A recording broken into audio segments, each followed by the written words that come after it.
Take your Bible to Hebrews chapter 9:27. Psalm 90 verse 12. Hallelujah. Hallelujah. Hebrews chapter 9 verse 27. Psalm 19 verse 12. Hebrews 9:27, Psalm 90 verse 12. I'm only human. I'm just a woman. Lord, help me believe in what I could be and all that I am. Show me this stairway I have to climb. Lord, for my sake, teach me to take one day at a time. One day at a time. Sweet Jesus, that's all I'm asking from you.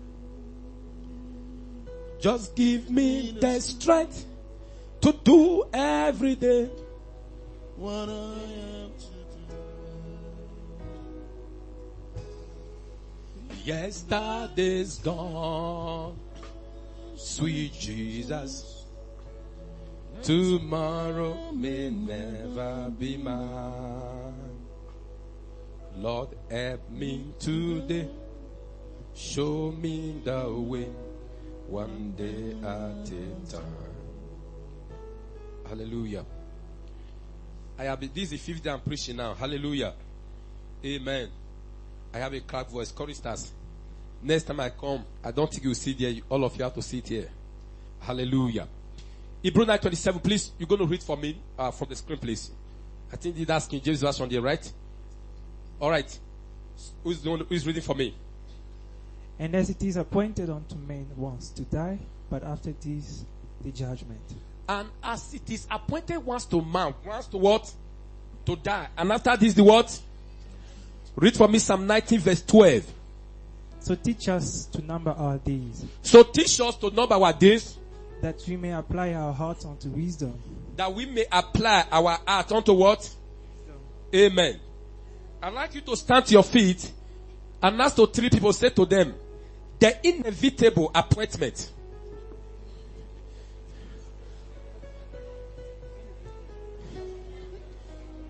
Now listen. The inevitable appointment and the inescapable judgment. Say it to someone. Say it to three people.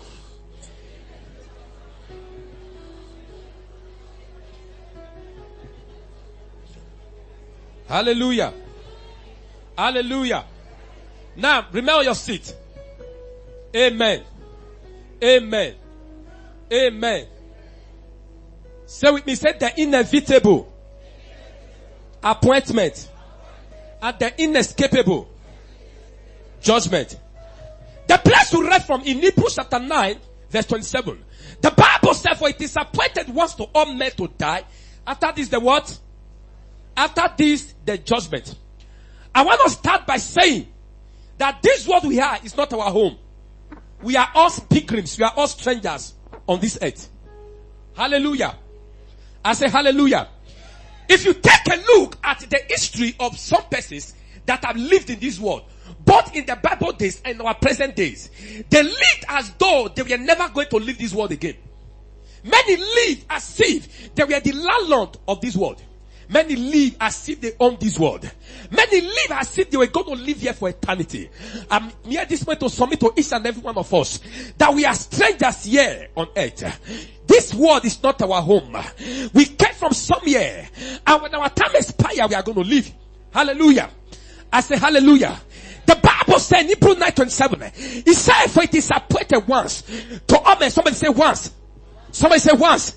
And after this, the judgment. It is appointed once to all men to die. I like you to understand. It does not matter how much you rebuke the devil. If you like, kick the devil, hate the devil, blow the devil, when your time comes to leave this world, you will go. Every apostle must leave the world. Every prophet must leave the world. Every president, every bishop and archbishop. When our time comes on earth, we'll go. What we are against in church, we can't pray against death. But the truth is that we only pray against untimely death. We only pray that God should help us to fulfill the number of our days. But when my time comes, in this world, I will drop the mic and report back to my maker. When your time comes, you will leave this world. You will leave this flesh and return back to your maker. There was a certain man in the Bible. He was by the name Nebuchadnezzar. Nebuchadnezzar, he lived as if he created himself. Nebuchadnezzar was a man that was full of pride. The Bible said one day Nebuchadnezzar, he came out from his kingdom. He walked around his kingdom. He said, wow, look at the kingdom I have built for myself. Nebuchadnezzar was a man that was proud. The Bible said there was a time King Nebuchadnezzar, he made a golden statue. A statue that was long from earth to heaven. And he gave a command. He said, at the sound of the trumpet, everyone on earth, everyone in that kingdom, they should bow down and worship him. They should, and history has it that statue that was made, it was the statue of Nebuchadnezzar, because he has become a god. He said men should worship him. Nebuchadnezzar was full of pride. He got to a point, God had to take the art of human away from him. He gave him the art of an animal. King Nebuchadnezzar lived in the bush as an animal for 7 years. After 7 years was expired, he came back to human being. Yet his pride did not stop. With his stubbornness, with his pride, when his time came, he succumbed to the appointment of death. Death is an appointment everyone must meet. It's an appointment everyone must meet. Hallelujah. There was a man by the name Herod. Somebody say Herod. Somebody say Herod. Herod was a man he was an eloquent man. Hallelujah. Hallelujah. And Herod, he was a good orator. Are you with me? A good orator. One day, the Bible said Herod rather, he gave an oration. Hallelujah. Hallelujah. Herod gave an oration. He spoke so eloquently, so fluently. When it was done, the people said, wow, this is the voice of a God. Immediately God and the angels in heaven, they heard that word. God was looking. Angels was looking. They were looking to see if Herod was going to rebuke the people that called him God. Herod did not rebuke them. And God sent that worms, angel. And sent worm ate him up. Hallelujah. Hallelujah. This was what I preached about on Friday. I said, does not matter your gifting, be humble. Don't let the praises of men get into your head. I have trained myself to a level that I don't let the praise of men move me. I don't let the distraction, the mockery of men move me. Are you with me? Are you with me? I'm all Shandaba. Man of God, the same people that saw Jesus, they call him Hosanna, Hosanna. They spread their garment on the ground for Jesus to walk upon it. The same people that honor him, when the time of Jesus came, for him to leave this flesh and he popped back to eternity, the same people they say, crucify him, crucify him. Sometimes the same people that celebrate you will be the one to shout, crucify him, crucify him. So when they celebrated Herod, God was waiting for Herod to rebuke them. Herod refused to rebuke. And God sent that worm. It took the place of God. This is why I see some pastors, when they talk on television, they will say, I healed him. I did this. Who the hell are you? And without God, you are nothing. Without the anointing of God on your head as a man of God, you are nothing. You are not God that healed. You only pray and God healed. Are you with me? When I heard some things, that pastor said me, this was Akabuhosa. There's a way it touched me. We human beings, we must be careful sometimes not to take the place of God in the life of people. No matter what God uses to do as a child of God, no matter what God do through you, be careful not to take the place of God. He said, my glory I will not share with any man. My glory, my glory, my glory, my glory. God, Kalabosha. He's very jealous of his glory. When the devil wanted to contend his glory with him, he kicked him out of heaven. In fact, he did not kick him. He said to Shemaiah, he said, kick this guy out of heaven. Be careful not to take the glory of God. God said that worm ate up Herod. In our present generation, there was a man by the name Adolf Hitler. Somebody say Adolf Hitler. Say Adolf Hitler. Adolf Hitler. Look at me, everyone. He was a German. Adolf Hitler was a man that was very brutal. Adolf Hitler, he was instrumental in the First World War. Those that caused the First World War.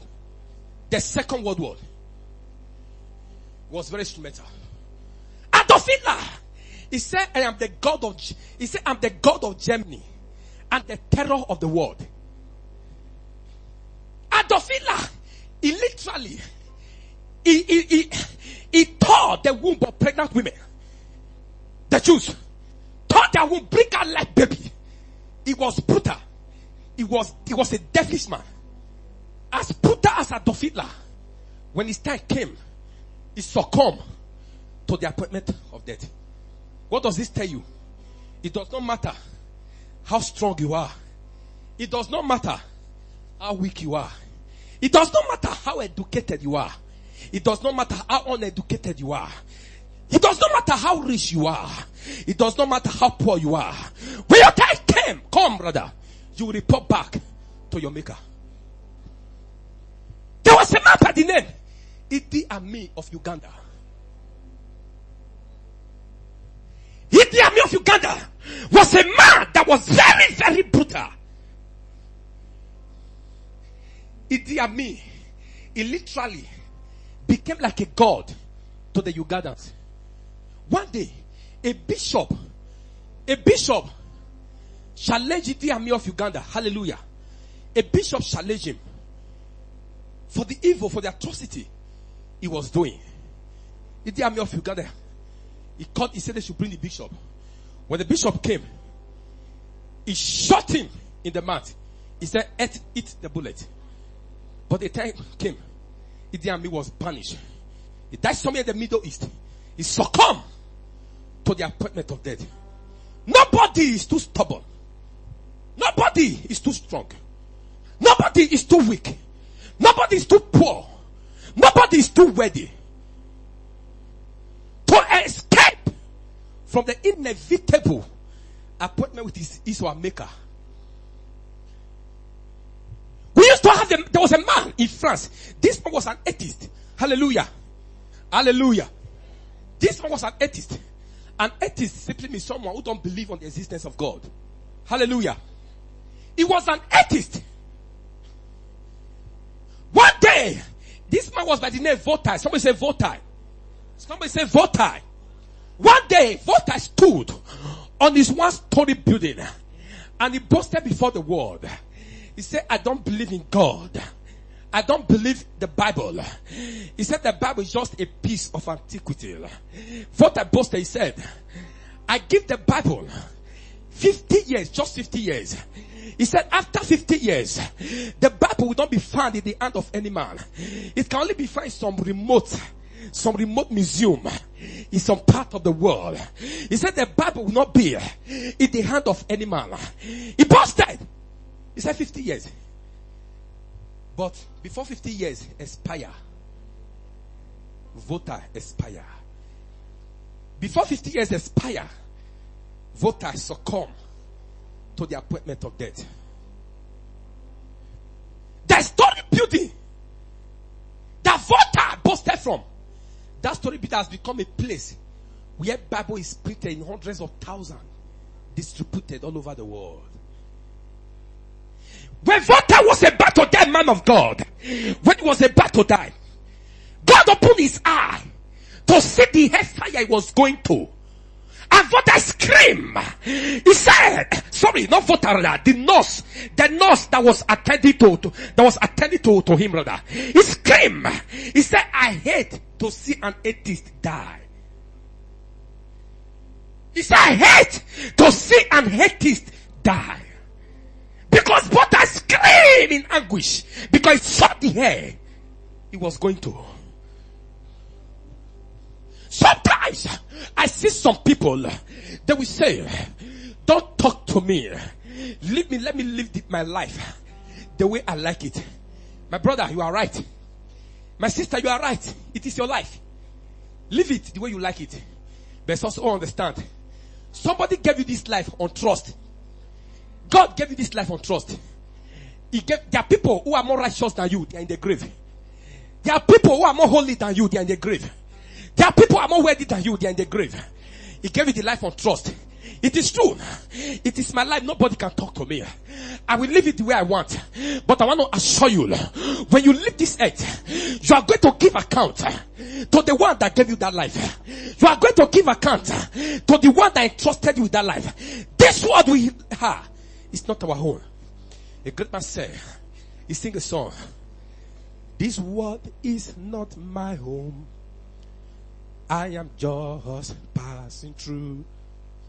My treasures are laid up somewhere beyond the blue.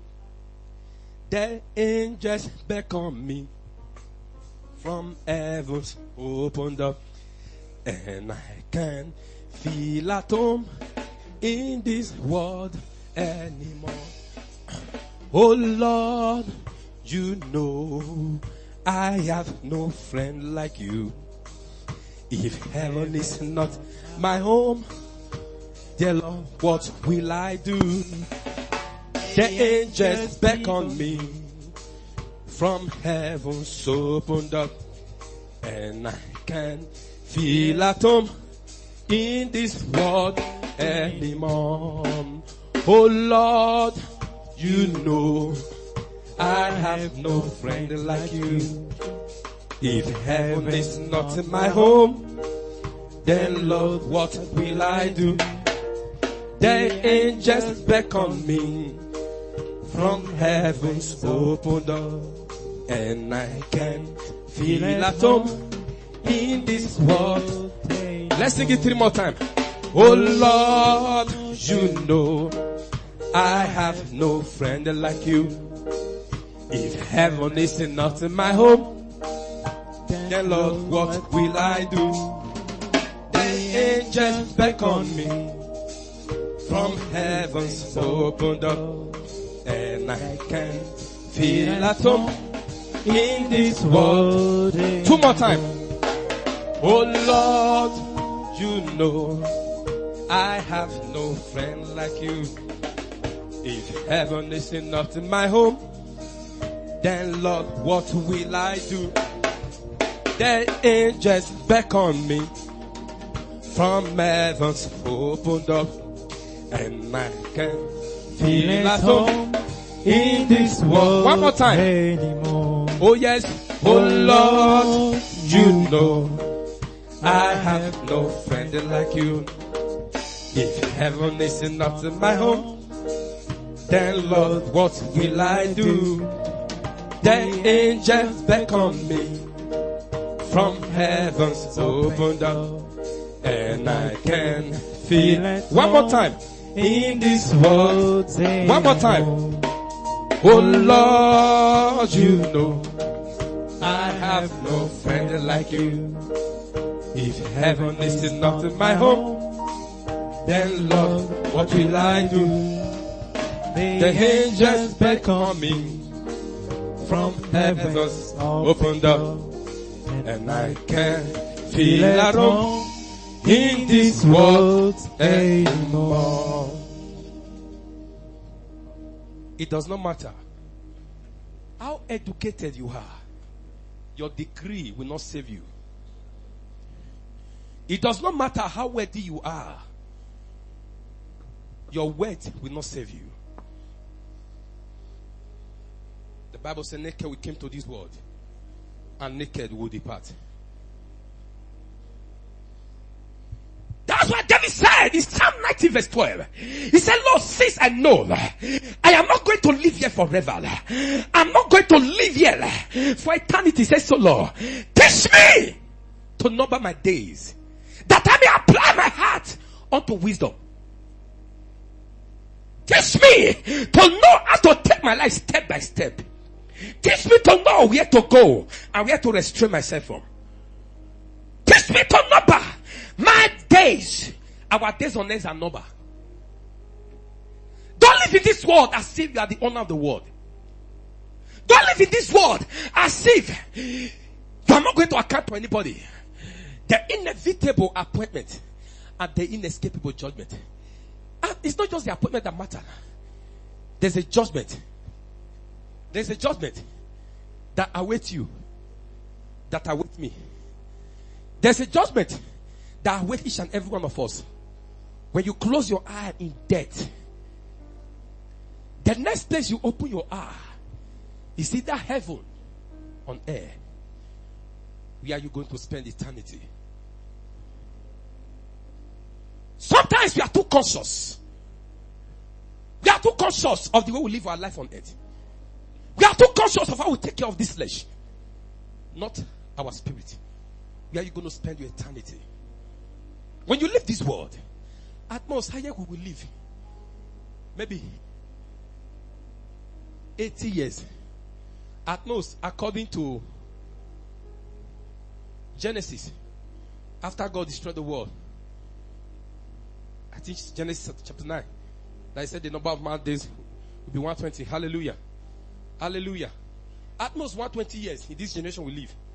After the 120 years on earth, if you even reach it, where are you going to spend the rest 1 million years?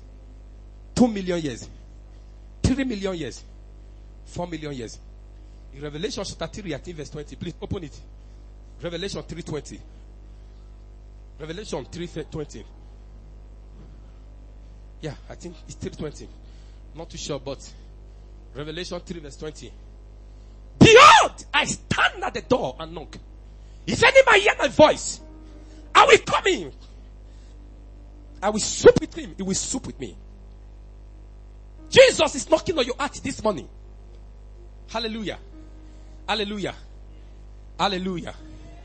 Look at this. Everyone look at me. Look at me. In Luke, I think Luke 16. I don't know. Jesus gave us the illustration of the prodigal.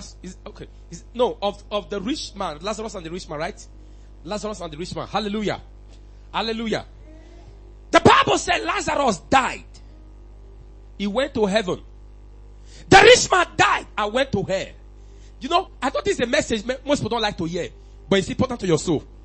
You like fire. Every time it's not fire. Hallelujah.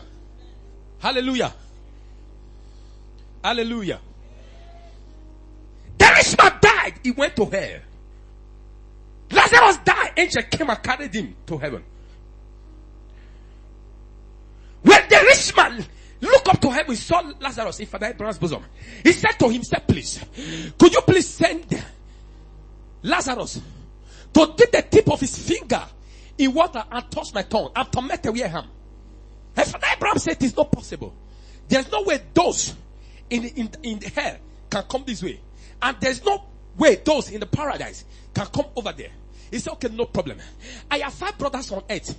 He said, please send him to go and tell them the reality of hell. That they may not come here. And Father Abraham says, it's not possible. They have Moses there. They have other prophet there. Let them hear them. I am privileged to be one of them. The Moses and the prophet of this generation to tell you this message. I want you to understand, if you have any brother, you have any sister, you have anyone who died that was not born again, he or she right now is in hell, praying, my brother must not come, my sister must not come here. Listen to me, sir. We are more prayer warriors in hellfire than church. There are more prayer warriors in hell. But the problem is that their prayer are not answered. Because after you leave this earth, after you leave this realm, mercy expires. Jesus is knocking on the door of somebody's heart now. The rich man did not go to hell because he was rich. He went to hell because while he was alive, he did not recognize the lordship of Jesus. He did not recognize it. Heaven is real. Hell is real. Somebody, listen. There is Almost all scriptures in the Bible has been fulfilled. It's only one scripture that has not been fulfilled. Read for me Revelation chapter 22 verse 11. Turn there. Revelation 22 verse 11.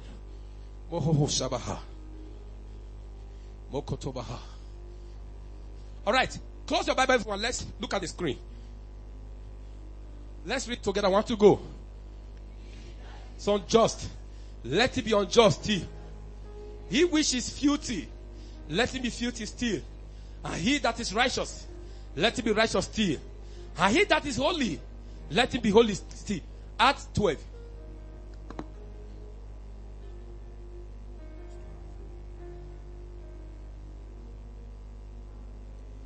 Twelve.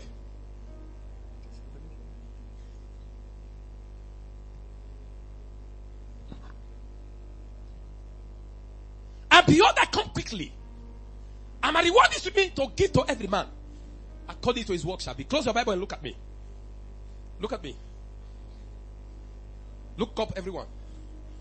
The Holy Scripture that has not been fulfilled, the Scripture that has not been fulfilled in the Bible is this. This Scripture has not been fulfilled. Look at this. How many of you agree with me that this generation we are living is worse than the generation of Sodom and Gomorrah? True or false? This generation is worse than this generation. Some Jehovah's Witnesses came, they said, God cannot destroy humans that he created with hell, this and that, this and that. And I said to them, if it is true hell is not real, then God had to make special apology to Sodom and Gomorrah. This is the generation of Jesus. Jesus, look at the atrocity of this generation. He called our generation the generation of vipers. A generation where a father can sacrifice the child. Husband sacrifice wife, wife sacrifice husband. 2 weeks ago I told you how I read online. A pastor was diabolic, using diabolical power. When the wife discovered it, cut off the wife's head. Thank God he was arrested. I read online how, I don't want to call the name of the country so that you don't look as if I'm trying to indict or something. Amen. So that you don't look as if I'm trying to, how will I put it? Call the country names. A certain lady in a certain South African country. She posted before the war on social media. She said, I've spent much time to raise my son, to train my son, educate him. I can't allow him to get married to any lady. I will marry my son. Yes, it's not a laughing matter. Just pick the message. Generation of vipers. Demonic. Our generation, if you are not aware, hear it now. It's worse than the generation of Sodom and Gomorrah. Sodom and Gomorrah did not commit half of the sin that this generation is committing. So sometimes, how do I know that scripture has not been fulfilled? There'll be several times. When God will look at the atrocity of this generation. Look at the iniquity of this generation. God feel like wiping out this generation in a twinkling of an eye. But Jesus, if we walked close to him, he will show him his palm. Father, look at my hand. I died for them. I died for them. Give them some little time. Lord, I died for them. But the time is going to come. Jesus, this scripture will be fulfilled. That time, he will turn his back against the world. And he will say, he that is unjust, let him be unjust still. He which is filthy, let him be filthy still. Then the trumpet will sound. I'd like you to know. It's in Matthew 25. He said, behold. He said, come quickly. He said, if the good man of the house knoweth the time the thief is going to come to his house. He will prepare his house, get all the security, so that the door will not be broken. No apostle, no bishop, no one, no. The hour, the time, the trumpet is going to sound. Jesus is going to come. But I'd like you to know, even if the trumpet did not sound now, you will go. You can be the best mathematician on earth, but you don't know when you will leave this world. Man of God, I was preaching in the year 2004. I was preaching somewhere. Everyone were seated, waiting to hear more of my message. They sat down, they were touched. But there was a guy who came from Lagos to that place. He was by the name Michael. Michael was an engineer in a company. He was to relocate to Japan that same year to continue his career. While I was ministering, Mike, it did not only distract. It did not only ignore my message. It distracted others from listening. And I read in my Bible, you must not argue the word. I can't force the word on you. I kept quiet. I hold my peace. The Bible says, grieve not the Holy Spirit. I kept mute. But can I shock you? Little did I know, it was because of Mike God said I should preach. 2 days later, Mike was traveling from Benin to Akure. He had an accident. He died of eternal bleeding. When I heard it, I said, Lord, why did you tell me that day that this guy was going to die? God said, son, you did your part. A lady was there, said, sir, was it not the same guy that was arguing with you that day? You can be the best mathematician on earth. One thing you will never know, you don't know when you're going to leave the world. We came from somewhere. We are going to return back there. This world is not our own. This world, this adulterous generation. A generation where iniquity is celebrated per seconds. How can you legalize gay in a country? How can you legalize lesbianism? How can you legalize mahohobosha? It can be legal and speaking the mind of God. I hold no government apology or explanation. Gay is a sin. Lesbianism is a sin.